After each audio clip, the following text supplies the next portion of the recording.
Lightning like Steve McQueen. I'm in the fast lane when the light turns green. And I built tough, I ain't nothing but grit. Cause I made rugged blood, sweat, and spit. Yeah, like a horse I fly. Better push yourself in for a bumpy ride. I like to play hard, but I work harder. And I weather the storm cause I'm built stronger. Hey guys, before we jump into the episode, I wanted to let you know it is brought to you by Denim. As a business owner myself, I personally know the importance of financial stability and preserving cash flow to help navigate through any freight market. With Denim's comprehensive service offering, you now have an all-in-one financial partner whose platform includes factoring, payments, freight audit, document collection management, and analytics, which help keep your business financially healthy and increase your team's time to focus on revenue-producing activities. You can also take advantage of Denim's free credit check, which they perform on all of your customers. And Denim will proactively reach out to you if they spot any signs of credit deterioration. Finally, Denim always pays your carriers first.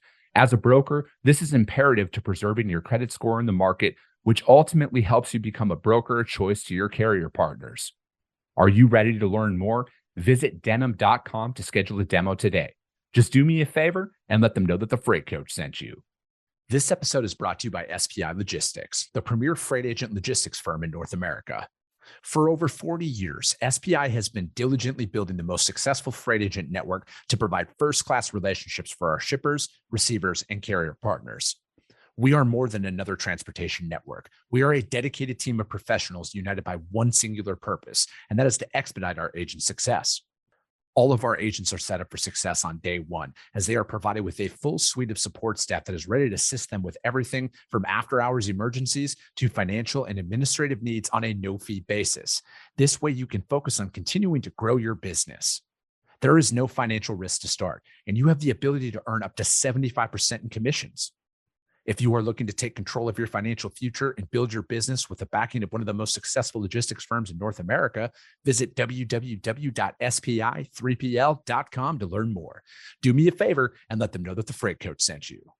What is up, ladies and gentlemen? We are back. We are live. It is the Freight Coach Podcast, the top podcast in transportation, coming to you guys every single weekday, 8:30 a.m. Pacific, 10:30 Central, to break down some industry headlines. But most importantly, you guys provide some actual insight into what we can do with all of this information. I'm going to save the rest of the intro, you guys, because I have a very special guest who's literally in the eye of a storm right now, taking time to come out and speak with us today.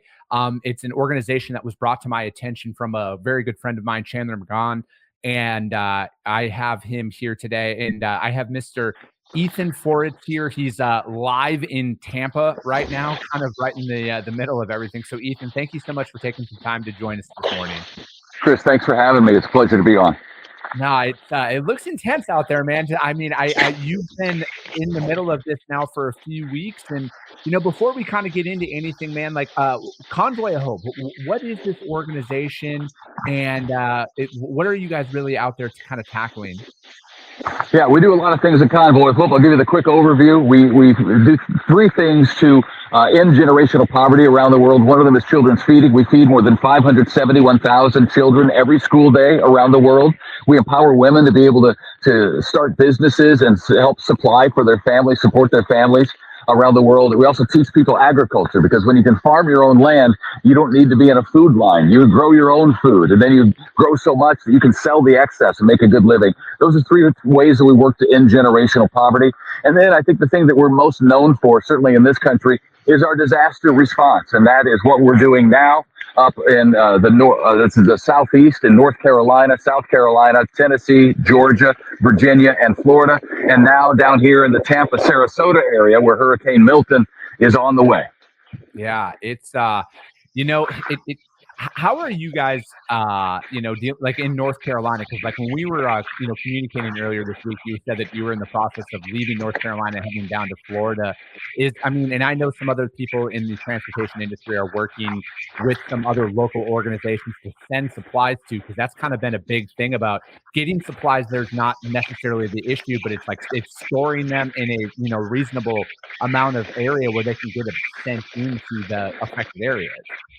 Well, I can tell you, Convoy of Hope now has secured a warehouse in Morganton, North Carolina. And I was there yesterday, and the day before, get my days mixed up here, but the day before, we had brought in 11 semis full of supply to stock that warehouse. So now food and water and sports drinks and hygiene items, baby supplies, all the things that people need are in that warehouse, and we're taking them out on a daily basis and distributing them throughout North Carolina, where people still desperately need the help. To this point, for Hurricane Helene, Convoy of Hope has already delivered more than 110 semis full of supply. More than 2.5 million pounds of relief supplies have already given out. And that's just Hurricane Helene, which our response and our team will stay in North Carolina and continue working there, even as another team. I'm part of an advanced team here in the Tampa area, but another team is moving in as soon as the storm moves out. We'll bring in more semis full of supply and another disaster team. So everything that we need to live on a parking lot for an extended period of time. So that would include bunk trailers, shower trailers, bathroom trailers, kitchen trailers, refrigerated trailers. We bring our own food for us and our volunteers. So it's a lot. It's two major disaster responses going on simultaneously. Convoy of Hope is prepared and ready to do that. We just wish we didn't have to. Yeah, no, absolutely. And that's exactly what it is. I mean, I know a few people who are, from the Tampa area who were hit very, very hard with the last one that came through. And now that, they had to evacuate again here. And it's more of, it's more of the emotional toll of it as well. Like, it's not only your home is gone, but then it's like it's everything else on top of it. And then where do you start? Where do you begin from there? That's exactly it. When I was in North Carolina looking at the damage from this small river that ended up with the flooding being almost as wide as the Mississippi, I mean, it was mind-boggling to me. And I thought about the people whose homes that the water rushed through and destroyed in many cases, the mobile homes that were way downstream from where they're supposed to be, cars that are mangled in heaps in trees. It was just the idea that, man, for people who rushed out of their home, they can't go back to their home, and they have nothing. They don't even have an ID in some cases or paperwork to get a new ID. It's that overwhelming feeling of where do you start? And that's a big part of what Convoy of Hope works to help people with, is that feeling of hopelessness. We know that we're giving people the supplies, tangible supplies that they need to sustain life, yes, but it's that human connection and the human touch that we say, hey, we're with you. Put an arm around them, say, you're going to get through this. It's going to be okay. That's what people take the most out of their dealings with Convoy of Hope, I've found in my response to several now disasters. Yeah. And is this one of those things where, you're talking about like volunteers and everything, what are you guys in the most need of right now, Ethan? I mean, especially with multiple disasters on multiple fronts in the Southeast, what is something that you guys are in more? Is it people? Is it capital? Is it, just resources? What does that look like? Well, I mean, we're going through resources. I mean, I told you 2.5 million pounds just in the last 2 weeks of supply. We need resources, and the way that we get resources is through financial donations. I mean, that's just the truth of the matter. We want to help as many people as we can for as long as we can. It honestly comes down to what resources we're able to bring in to continue to do that. So we are being stretched. There's no question about it. But we're also seeing the generosity of people in the United States who see our neighbors in need, and maybe they can't get there to be on the ground volunteering with a chainsaw to cut down trees or to take an SUV into an area that most people can't reach to deliver supplies. But they can send people through their financial donations. And at Convoy of Hope, we're able to take a $50 donation and turn it into $250 worth of supply. So thanks to our great corporate relationships and our own means of transportation. We have a lot of trucks. We're also renting trucks to send in the supply. And at Convoy of Hope, you can know that when you donate, the money goes where you want it to go. More than 91 cents of every dollar donated goes where the donor wants it to go. That doesn't happen easily. We work hard to maintain that because we know people have hard-earned dollars that they're considering giving. So we want to be good stewards of that. No, absolutely. And I think that, because ultimately, and it's also, I think a lot of people need to realizes it's not necessarily the largest monetary amounts that, it's every dollar that can add up here. And that's really what it is. And, that's something that I like to do with this podcast is it's how do we use this to help others and organizations out there that need it the most. I've worked with the Make-A-Wish Foundation on the show, and we've, been able to raise a good amount of money through that. And, and I'm going to do that. And then is the best way for people to donate to this, Ethan? Are they to go to your guys' website, just convoyofhope.org, and donate directly to that? Or you can go to convoyofhope.org. You can kind of follow along there as to what we're doing. We're posting updates about our responses in North Carolina, down here in Florida now with Milton. If you want to be more specific, you can go to convoyofhope.org/Helene or /Milton if you have one of the hurricanes that you would that you would prefer your donation go to. It goes to our crisis relief fund, and it really allows us to do what we're doing, to hand out essential relief supplies to hurricane survivors who really have been through the unthinkable, and sadly in Florida, more is to come tonight. Yeah, no, absolutely. And that's one of those things where we're going to, I put that up on the screen there, Ethan, and we're going to share this out for the foreseeable future on every single time we do a podcast and we release that out there. We're going to have these links out there to try and just grow as much exposure as possible to help raise awareness to this and help out in any way that we possibly can. And I know that, working in the transportation industry as long as I have, people really step up in these times and help out and help their fellow Americans here, and, and everything else to kind of help alleviate these situations, because it's like, we're out, like I'm in Arizona, right? Like we're not experiencing this stuff. And, I know not everybody, like you said, has the resources to fly out there and, and start working a chainsaw, but like putting forth any dollar to help kind of, your guys' efforts on the ground floor out there and everything else. And, so like how do people, who might have been affected by the storm, how do they contact you if they need help in this time? We work generally through churches. They're great partners of ours because you think about it, they're great partners. There are several in every community across the country. They become our eyes and ears on the scene of a disaster. So whenever we were in Florida and we were hearing of the reports coming in from North Carolina, South Carolina, Georgia, Tennessee, all those places as the storm moved up and through, which is very strange, we were receiving reports from churches in the area saying, hey, this is bad. We need this. And we would send the supplies because our team was currently at the time in Florida and still is. But we were sending some truckloads of supply to those churches. Those churches would get the word out to their people through means in their town, because they're on the ground in their town. They have the means to communicate. So whether it's through Facebook or through emails, they get the word out. And whenever we have a distribution, it's never lacking people in line who need the help. The word gets out very quickly whenever there's help in town on the way. And whenever we're in a town, we have several high-profile semis and disaster vehicles that people can see, and they can see, oh, something's happening over there, and there's a line. I can go get help there.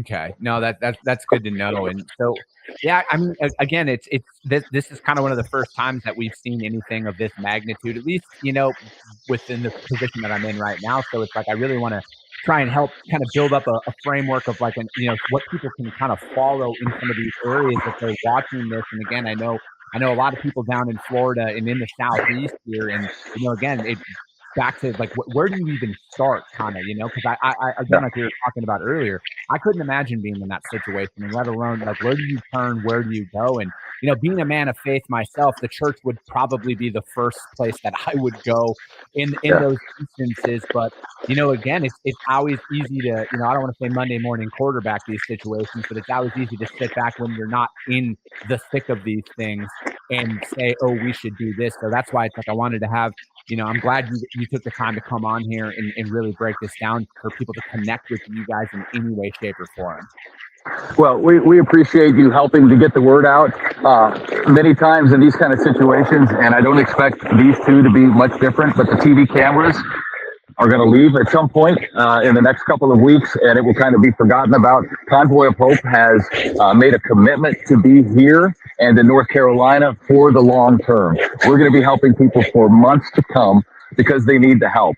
And just because it's out of a news cycle, it's not to knock news. I used to work in news, so I understand how the news cycle works. And there's something else that needs attention.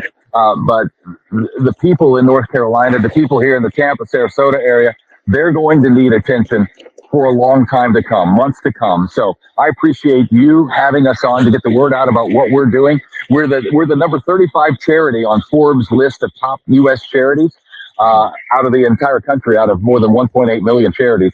And a lot of people haven't heard of Convoy of Hope or know what we do. So Chris, thank you for helping us get the word out and letting people know what they can do to help people during times of crisis like this. No, absolutely. And yeah, I'm right there with you, Ethan. I feel like there's a lot of situations where, when it's not newsworthy anymore, quote unquote, they're on to the next story. But like these disaster areas take years to rebuild. This isn't a couple of days later, then everything's going to be back to normal. And, and then again, this weather, these things happen, and it is raising that awareness and that preparedness for the future.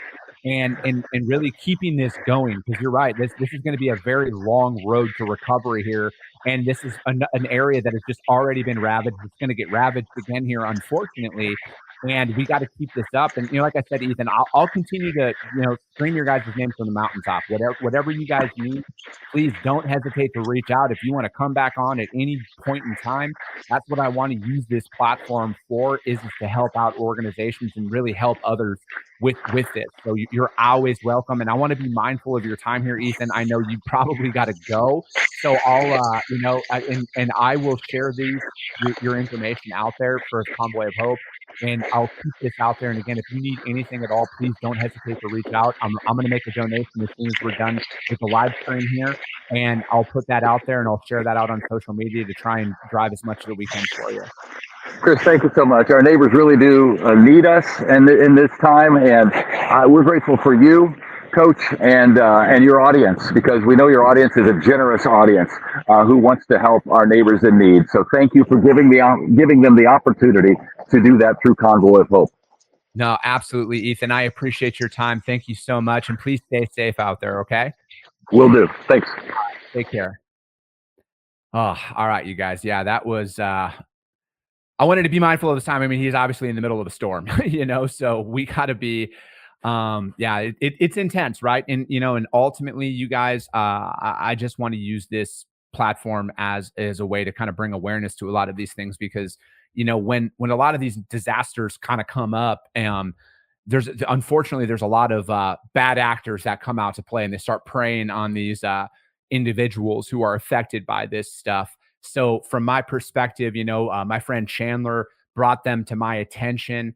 And that's why I wanted to bring them on the show, because I see the posts out there. I see the messages about like, who do we go to? Where can we donate to make sure that this money actually is going to the people that are affected by this? So, convoyofhope.org is one of them. I'm going to be making a donation about this. We're going to be sharing this link out there on all the podcasts that we're going to be doing here for the foreseeable future, on iTunes and Spotify, on YouTube and everything else. And we're going to continue to, if you're subscribed to the newsletter that we drop every single Wednesday, you guys, the link for Convoy of Hope is going to be on there as well. And we're just going to keep it up there for the foreseeable future.